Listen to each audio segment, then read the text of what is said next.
It all began in January of 1967.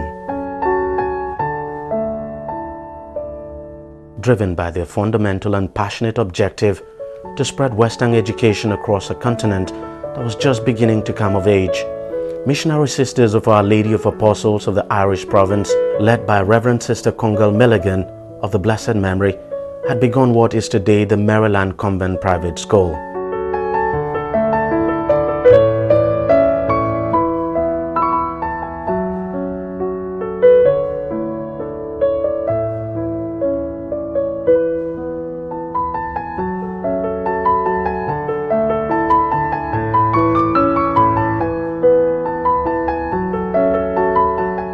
Buoyed by the success of two other primary schools they had set up earlier in other parts of Lagos, the missionary sisters knew they were onto something special that would have far-reaching impact in the lives of children. At that time, there was no school, Catholic school in this environment. So the sisters came from Yaba, where we already had an existing Our Lady of Apostles primary school. It was a pathway. They came down here and there was a teachers training college run by the sisters. They came and made a humble beginning of starting the school there and seeking approval. So the school actually started in the other end of the school behind comprehensive before they moved to this place. When our sisters first arrived here, it was in the middle of the bush. And it will interest you to know that it's one of our sister, Mother Akkad, who named this whole area Maryland. Because when the land was given, it was a kind of, maybe in those days where we say forbidden bush, where they thought this land is no use, and it was kind of given to them. It would have been farmland. And a story has it that she buried a miraculous medal. We have medals as Catholics, and she said this land belongs to Mary. She will take care of us and nothing will happen to us. And that is how it is called Maryland. In actual fact, the Bale of Onibombo tells us that the sisters brought him. So it shows that there was nothing really here when they arrived. So it grew, and after the primary school, the training college that came, this is the school that came much later. The training college is what has now transformed to Maryland Comprehensive Secondary School. So all that land was acquired for the education of the people around, but it was in the middle of the bush. It is now center, but that's after so many years. It was a very humble beginning for Maryland Convent Private School. It had no building of its own and so had to share a block in the now defunct St. Agnes Teacher Training School. There was neither funding from government nor aids from any organization, but the sisters did not deter for a moment. They had a clear idea of what they wanted and pressed on. Other schools, in my own time, I am about 30 years a sister, and we've been starting schools in local places. I would believe that what would have happened, they would take what they had in existing schools to bring here. If you go immediately outside my office, the next office, you see 2 cartons there now. We are trying to gather old books to send to one school in the north that we are about to start. That is how we usually start our schools. We gather things, bits and pieces of what is in existing places to bring to those places to start a school. Of course, there was no grant in aid. No grant in aid from the government. So when the sisters go home, they go to shopping centers, put a bag there, help the poor in Africa, and when they get small money, they come and invest in those schools. In 1972, the school got its very first building comprising 18 classrooms, in addition with an administrative and nursery blocks. And 50 years on, that school with no building of its own at inception has now transformed into one of the best private primary schools in Nigeria.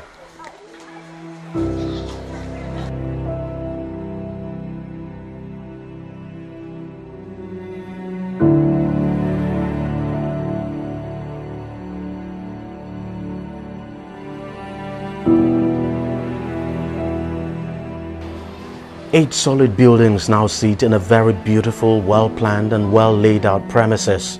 The school now also boasts this modern 1,000 seating capacity hall.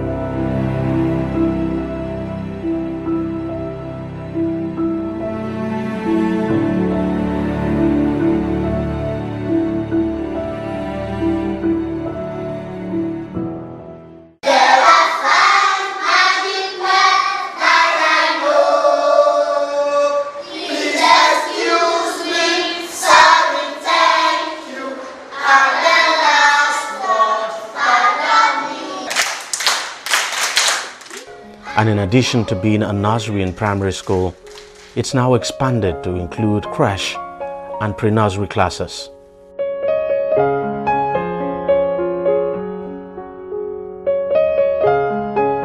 The school produced its first set of graduates back in 1972. 154 pupils graduated at the time. Among the graduates is Kola Olaiwola, who is now a practicing lawyer and has a child and relative in Maryland Convent Private School. I started in what used to be called babies, but it's now called reception or creche. I don't know what name is being called now, but that was where I started from. And we had just come back from England then. We were just the first few to start the school then. So actually from what I heard from my parents, people were not so sure if the school was going to be a success or not. So people were contemplating, should we bring our kids there or not? But I mean, my parents just gambled and it paid off. I'm a product of the school now, so I thank God for who I am and where I am now in life.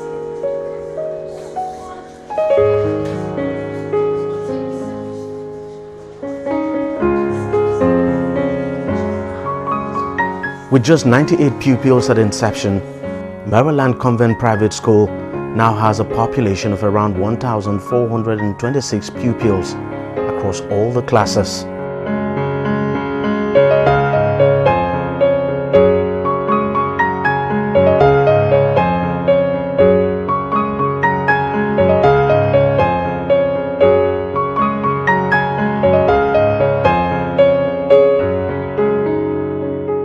Pupils study under a very conducive and friendly environment.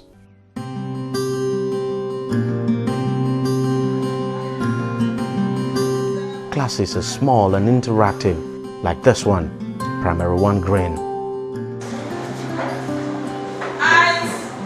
Have you seen ice cream before? Yeah! Then if I put something like this, that ice cream, Learning here is not just about reading and writing. It goes far beyond that. It includes putting the pupils through a practical science class like this one in the school modern science laboratory.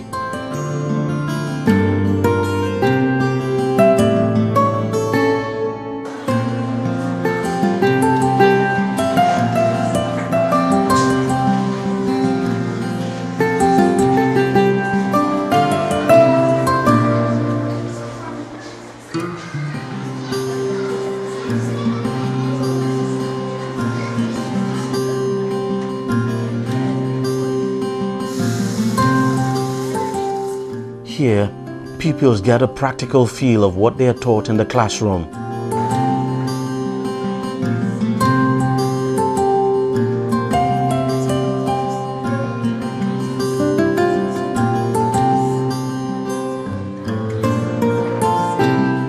Like the science laboratory, the computer lab exposes the pupils to the world of ICT at a very early age.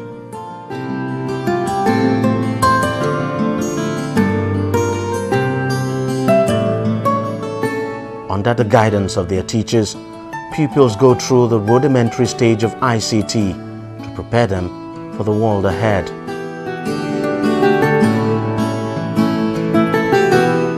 For us, being a school is not just about getting results. It's about developing the whole person. So we create an atmosphere of a family, a community of love, where children are brought up in taught values of Christ, of justice, love, respect, And as I said, promoting the human dignity, and all for the service of the society. It's for the common good. So those two important aspects of developing human dignity and also working for the common good underlines all that we do, from teaching children, from interaction with staff and parents. So that's the main thing in being education. It's not just about getting results, which automatically comes when all these are respected, but it is more in building the person. And that's our reason in being education.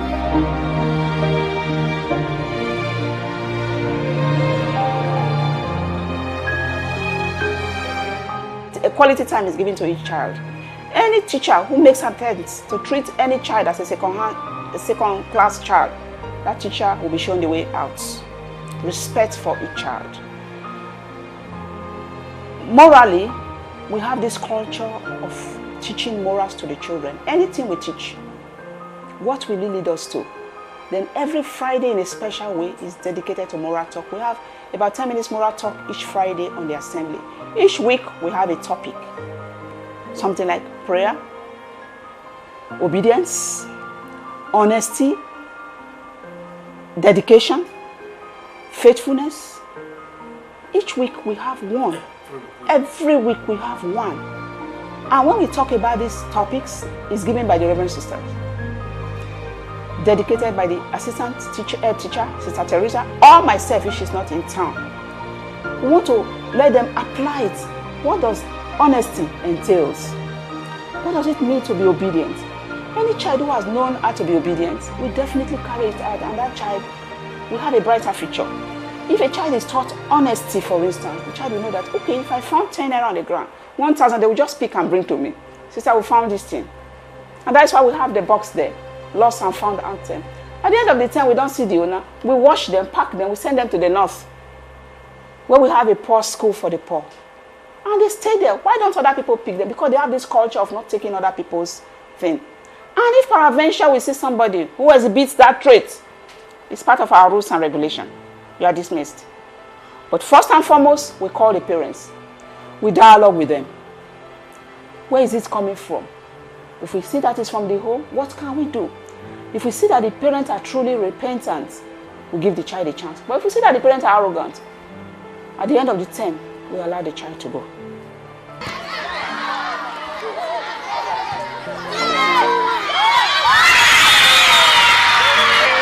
Co-curricular activities are very integral to the school as one of the development processes of its pupils.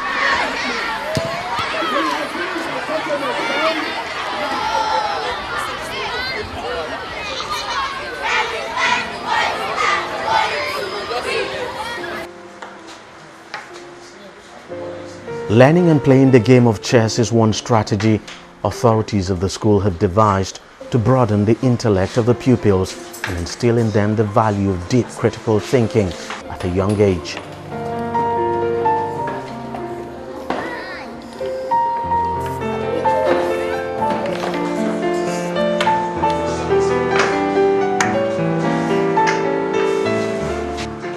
The chess class is now part of the school's curriculum. Every pupil is required to take part in it, and the pupils have not disappointed.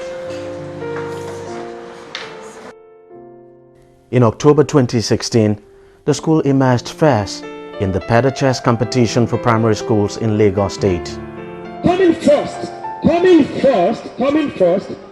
and going in with the gold medal, but 5, is Ezekiel Ford, Chinememma from Maryland Convent.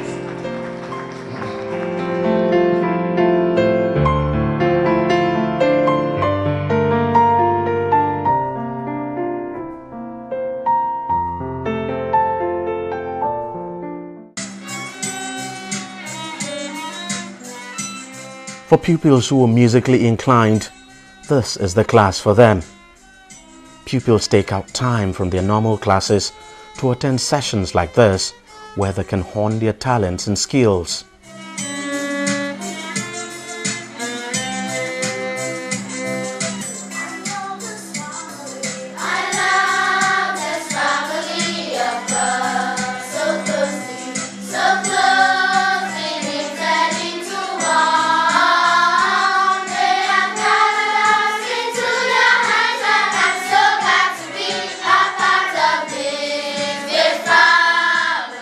extracurricular activities is very important because man is made up of mind, spirit, and intellect.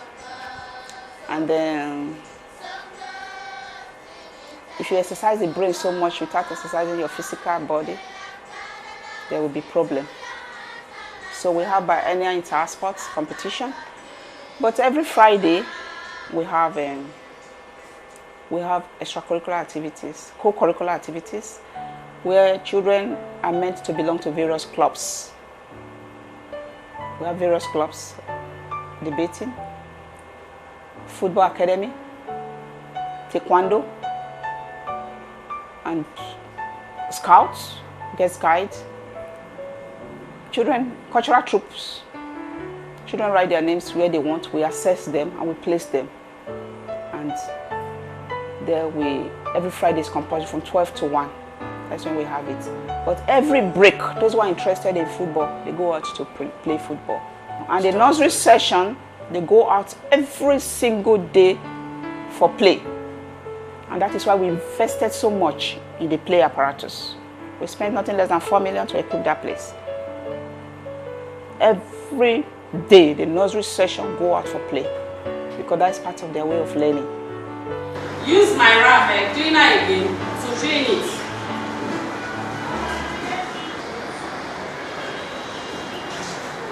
Are you watching? Yes. When I've finished with the polish, I will keep it again, allow breeze to touch it so that the polish will dry. I'll use it to shine a shoe. I have to apply force on it to make my work appear shiny. The way I'm holding my brush, I'm not pressing it. I will hold it with my fingertips. Anyone who does not find his or her child here is missing out a lot. It's missing out a lot because what is most important is not just knowledge, but also knowledge comes with discipline, and it's an all-round education. Someone described education as an all-round.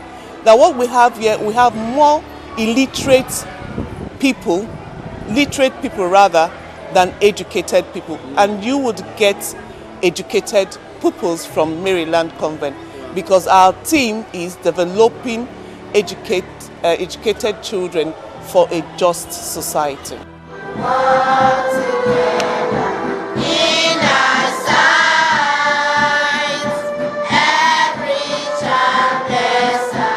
Every school day begins with this morning assembly.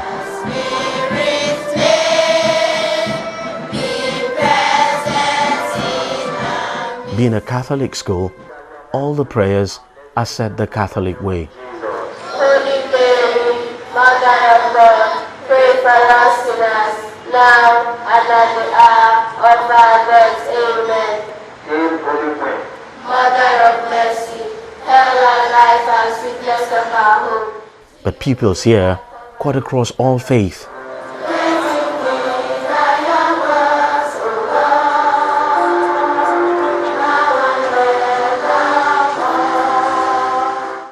Like all Catholic education is Christ-centered, and Christ-centered in the sense that it promotes the values of Christ, love being the main ethos of all Christians.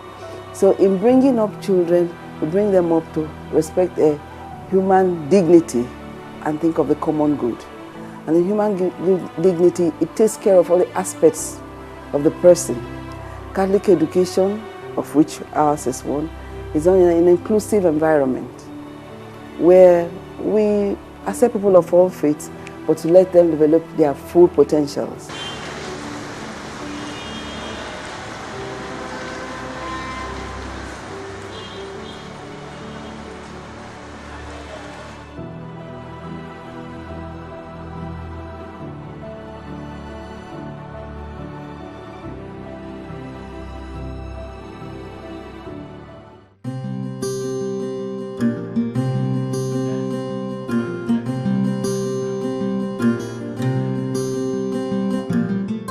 we admit everyone who is prepared to follow our principle. We don't indoctrinate. If you pass our exams and we say this is a Catholic school, are you prepared to allow your child to pray in the Catholic way or the assembly or whatever? They say yes. And we've seen Muslims even saying the rosary. It doesn't matter where you come from. We're all children of God. And so it's open to everybody, irrespective of religion.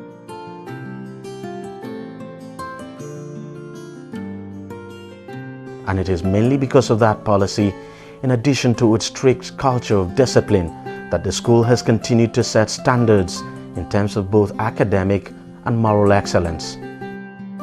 2004, we came into the school because of the environment, the space, the ambience.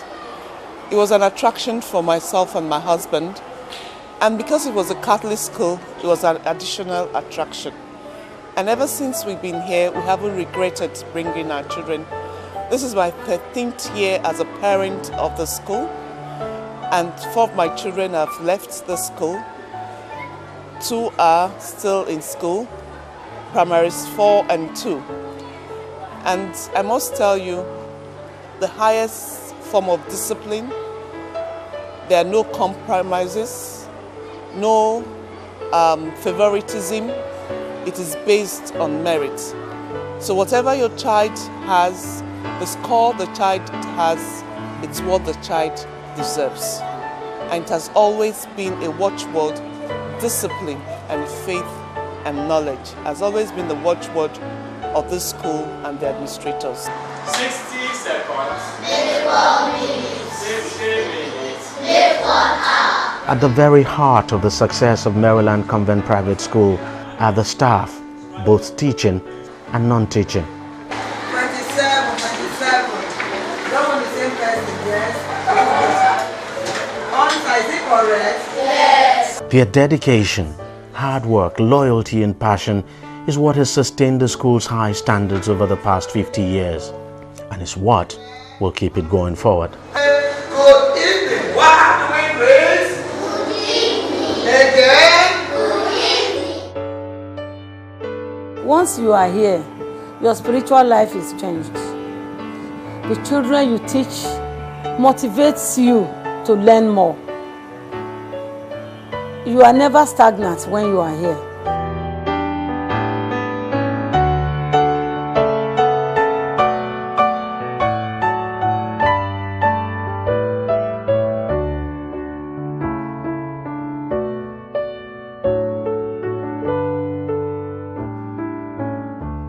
My own children, being one of the people I can be proud of today that passed through this school. Though they are not started working, but they are all in the university, doing well. And some other schools, some of them who have passed here are doing very well. They are occupying higher places higher offices in higher places in Nigeria. So we feel great when we hear about the progress made by ex-pupils of this great institution of ours.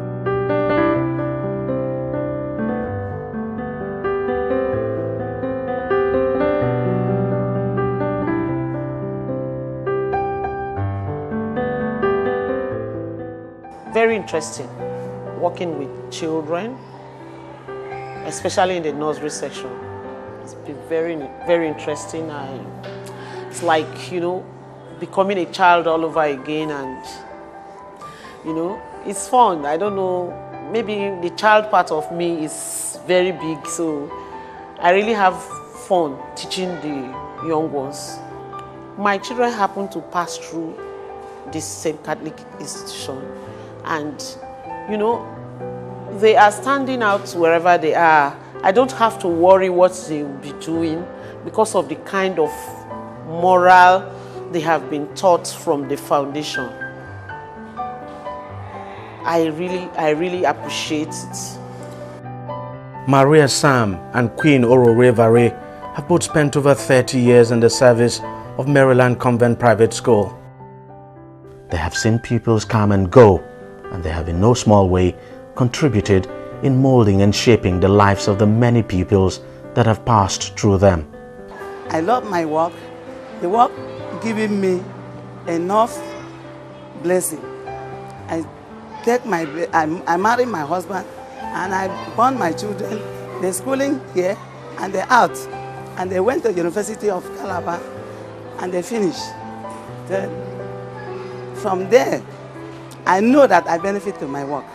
God make a way for Maryland Convent Private School to me. When I started, I was a young, lady by then. I finished my school. My brother's wife was working here. And I told the sister, Joanna, that is here, that you have somebody that we want to, work here. So from there, I will start using the money to go to forward my education and go evening classes. So when I came, that's the sister Joan. When I came, Joan looked and said, okay, she will take me.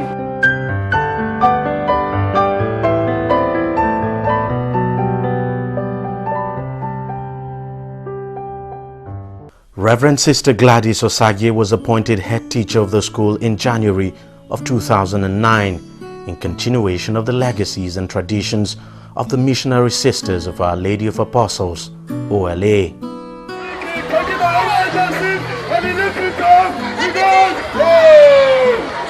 Not only has she maintained the tradition of the school, she has sustained and improved on the very high academic and moral standards and also upgraded the school's infrastructure. I'm a teacher by profession. I always tell the sisters that is the job that Jesus did all his life, teaching people. And when I tell them that, they laugh. I say, this is Jesus' own job. And I try as much as I can. Other people can do it.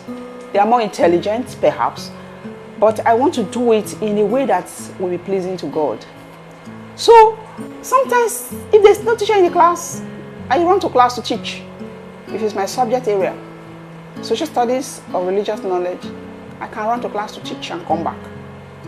And I mark lesson notes. My session eyes think, why you go through all this? I do. I mark all the subject teachers' lesson notes. English, mathematics,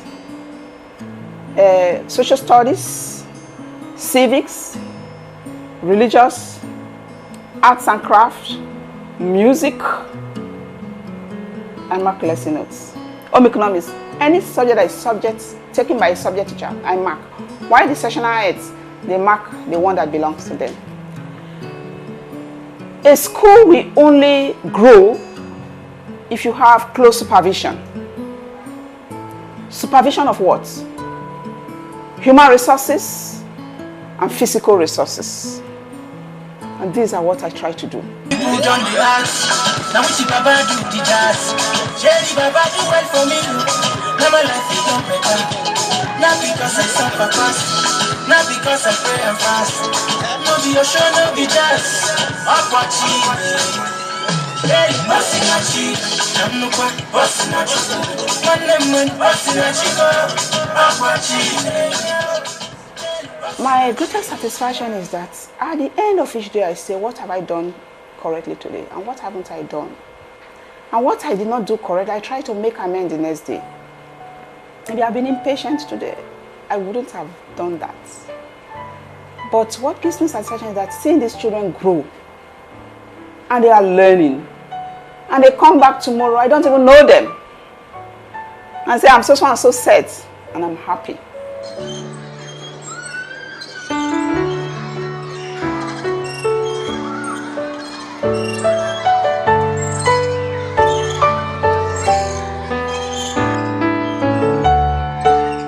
So many pupils have graduated from the school and have gone on to be successful in society.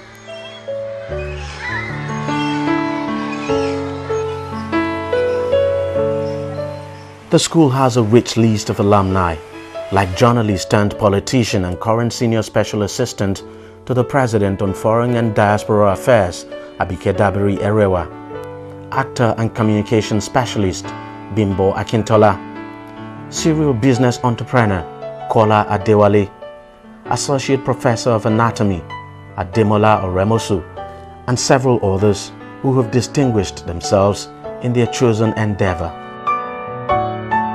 I'm so impressed with what I'm seeing, like the hall, which we never had. I'm impressed with the primary 6 AM, which they've carved out of the main building. And I'm impressed with the nursery as well, and I'm being honest with you. They've done a very wonderful job. Then we never had things like PlayStations. There was never, what we had, you know, in entertaining ourselves was that field where we all play football. Basketball wasn't that common, so what we played was football. And sometimes we tried to play football in the class, which was never allowed. And again, you know, there was the, like, for TV, we will, whatever you watch, you know, in the evenings, you always come back to tell your mates, this is what we watched. So life is kind of different now, but apart from our education, what really occupied our mind then was sports, which was mainly football. Football this morning. The ball kicks off again. The ball kicks off again. Number 6. Everybody presented by their equalizing goal. Where is this from?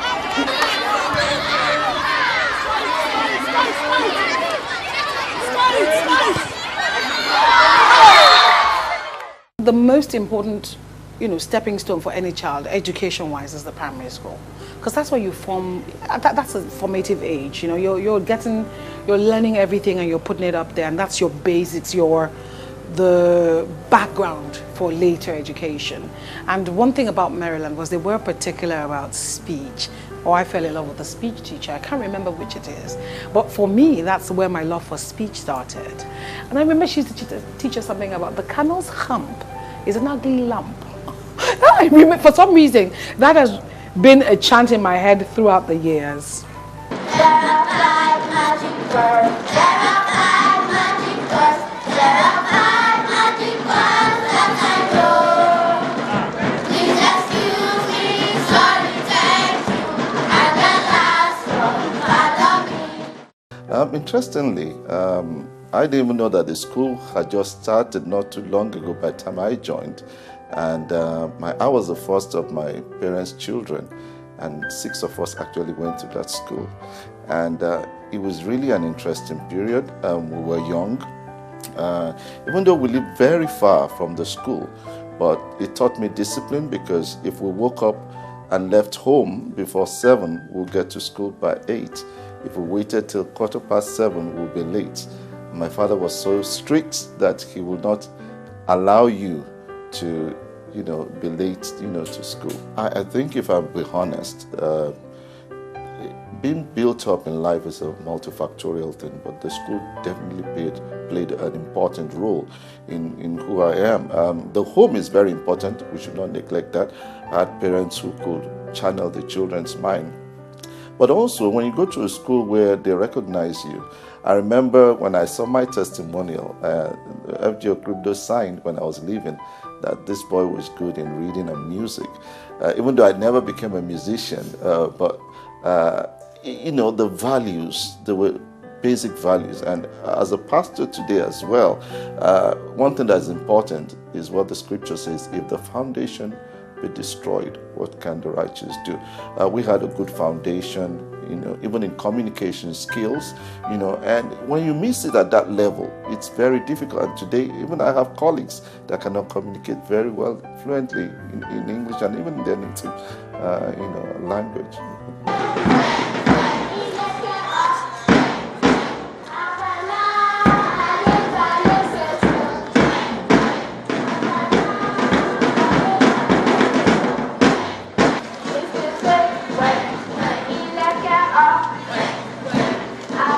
As a very tiny boy, little boy back then, a lot of my memory centered around the fun and the play, which was, I think, my priority then.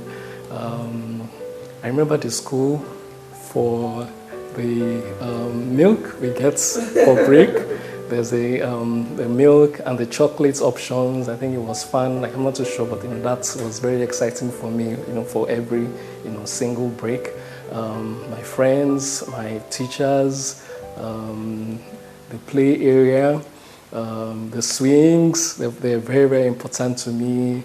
The trees that we still had and, during their season, yield fruits that we pluck and, consume. Those were yummy, sweet, juicy. The food vendors, for our break time. The learning, I must confess, I really wasn't a serious person in primary school. I just thought, school was a place which is an extension of my life, which was just, about fun. But as I reflect on it, truly I learned. Though back then it wasn't conscious to me that the purpose of school was to learn or be serious or be something in life. But, I still recall my terms and units. We became, 100 terms and units, which, made me become a strong mathematician today. The mini science, the mini music lessons, the literacies back then, just learning the basics of starting to learn to spell, starting the whole discipline of writing between lines. So true. Even after 40 years, I know I learned some things and they were helpful.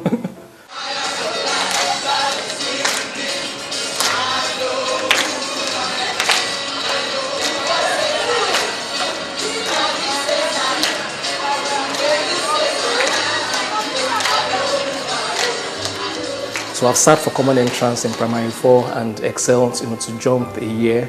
It tells you something that some people prepared me to achieve that.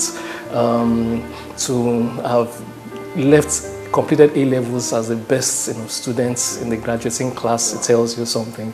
To have graduated as the best graduating students in my class of graduation tells you something. To have been the only first-class student, in that class also tells you something. The arithmetics of whether, Maryland Convent is, 70, 80% is difficult to say, but definitely I must confess it helped. They are truly worthy ambassadors of their alma mater. Maryland Convent Private School is indeed proud of them. I'll congratulate them for making us proud, for benefiting from us. And I say, what can you do for us? Will you be able to pay fees for some people who have the brain, but their parents cannot? I will have to do that sometime myself, to go about begging for some persons whose parents hitherto could pay, but now they could not pay. I paid one last term. I went begging because I didn't want the child to leave from third term. I went begging people to please help pay the fees. The school does not belong to me. So we needed to do that. That's number one. Then another thing to help us change some of our furniture. You see the nursery furniture, classic, the primary 6, 9th furniture, primary 1 to 5. We need modern furniture. So that's what I will be begging them.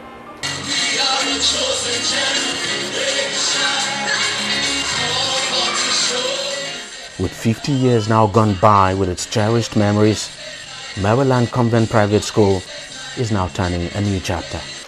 The task of not only sustaining but also improving on the school's traditional moral and academic standards will sure not be an easy one.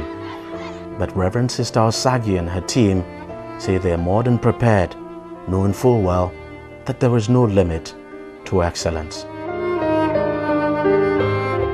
We have 21 communities in Nigeria, Sisters of Our Lady of Apostles. Each day, each of these communities will pray for the success of our apostolate. And because we have continuous seminar and challenging ourselves to our duties, we always have that opportunity to grow, which some other people don't have. At the end of this session, we have one seminar for education. You come, we challenge ourselves, we inspect schools, we see what they are doing. We say, no, sister, put it right like this. We have guidance. We challenge ourselves to what Jesus did and how we could improve on what we have. So with that, we are hoping and praying that the standard will continue to rise. Being missionaries, you're always outward looking at the service of the people, for the good of the people. So continue the school, continue to give education, of course respecting the principles of education in Nigeria, but teaching the children to meet the challenges of society.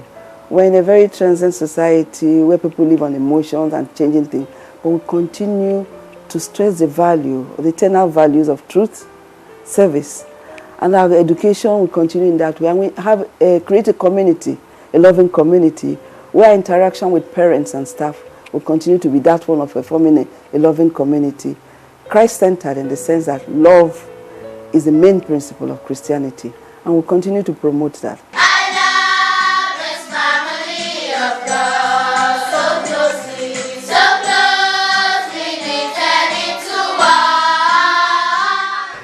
I'm so limited, and I do pray that I will get somebody taller than me to continue from where I stop in the next couple of years, to make this school really grow in the mind of our founder, giving education, quality education to these young children entrusted to us.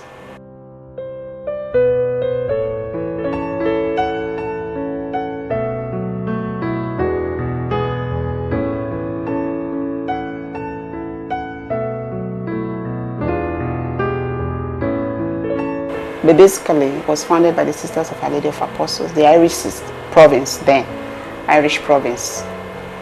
By Sister Comgo was the first, would they say principal, they called them then, started the school.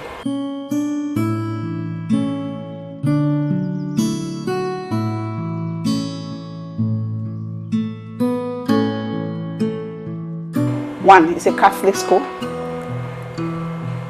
And by that, it's faith-based. Catholic school is known for good education over years in history in the Western world. And people don't only want literacy, numeracy as all that takes place, but they want morals to be inculcated. And that makes it unique because, first of all, we talk about training the children, interacting with the parents, and teachers get formation, both moral and otherwise. So it makes it unique in a way.